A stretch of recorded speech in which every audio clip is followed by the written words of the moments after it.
আমাকে আঘাত করলে আমি সারা ভারতবর্ষ হিলিয়ে দেব, এটা মাথায় রেখো। ইলেকশনের পরে আমিও একটু দেশটা চষে বেড়াবো। पश्चिम बंगाल में वोटर लिस्ट के पुनरीक्षण यानी एसआईआर को लेकर सियासी पारा हाई है। मंगलवार को आया पश्चिम बंगाल की सीएम ममता बनर्जी का ये बयान इस बात की गवाही देता है कि पश्चिम बंगाल में होने वाले आगामी विधानसभा चुनाव को लेकर सत्ताधारी पार्टी एसआईआर के विरोध में खड़ी है, जिसके लिए मंगलवार को पश्चिम बंगाल में एसआईआर को लेकर तृणमूल कांग्रेस ने मोर्चा खोला, जिसमें सीएम ममता बनर्जी की अगुवाई में एसआईआर के विरोध में बनगांव में रैली निकाली गयी। पश्चिम बंगाल की सीएम ममता बनर्जी मंगलवार को बनगांव में थी, जहां उन्होंने मंगलवार को एसआईआर के विरोध में उत्तर 24 परगना जिले में सड़क पर मार्च निकाला। सीएम ममता बनर्जी ने बंगाल की सियासत में अहम माने जा रहे मतुआ समुदाय के लोगों को संबोधित किया। अब आखिर ममता बनर्जी को अचानक से मतुआ समुदाय के लोगों की याद कैसे आ गई, जो वो अचानक मतुआ समुदाय का गढ़ कहे जाने वाले बनगांव पहुँच गयी। एक नजर उसे भी समझिए। पश्चिम बंगाल के चुनाव में मतुआ समाज को किंग मेकर माना जाता है। राज्य में लगभग 3 से 5 करोड़ अनुमानित हैं, यानी कुल मतदाताओं का 20 से 25% है। मतुआ समुदाय के लोग मुख्य रूप से बांग्लादेश से आए हिंदू शरणार्थी हैं।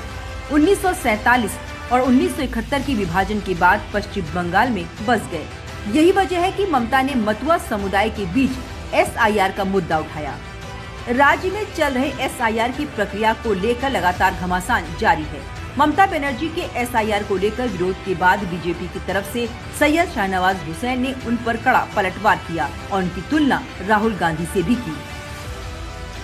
देखिए, राहुल गांधी और ममता बनर्जी में कोई अंतर नहीं। वो भी हारने के लिए बहाना ईवीएम और एसआईआर ले लेते हैं, इलेक्शन कमीशन को ले लेते हैं।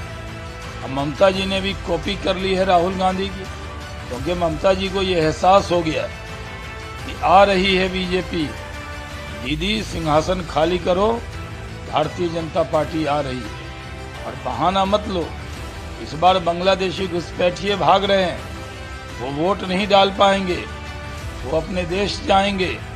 बंगाल में बंगाल के लोग ही वोट डालेंगे। देखिए, ऐसी ममता जी जान रही हैं कि अगर सही चुनाव होगा तो जिस तरह वो चुनाव हार गई थी अपनी विधानसभा में, वैसे हर जगह अगर सख्ती से चुनाव होगा, ईमानदारी से चुनाव होगा, सही वोटर के जरिए चुनाव होगा,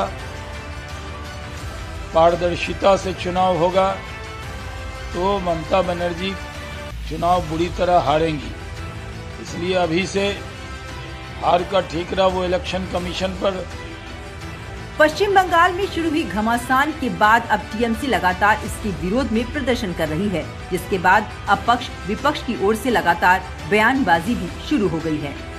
देखिए, ये हमारा जो लड़ाई है, जो 2000 साल के बाद में जो वोट दिया, तो ये लोगों के वोट से सरकार बने, पार्लियामेंट में मोदी बैठा है, तो 2002 से इतना तक जो अभी 2024 तक जो वोट दिया, तो ये लोगों का भी बोल रहे हैं कि 11 डॉक्यूमेंट्स लगेंगे इसको लिए हमारा लड़ाई है।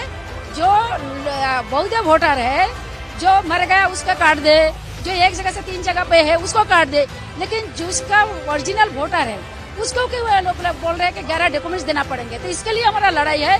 देखिए, इसमें कोई शक नहीं है कि ममता बनर्जी ने अपने काल में सरकारी मुलाजिमों में टीएमसी के कार्यकर्ताओं को निबंधित किया है और इलेक्शन कमीशन को इसमें शक है कि वह ठीक ढंग से काम नहीं कर पाएंगे, इसलिए इलेक्शन कमीशन ने आउटसोर्स करने की बात की है।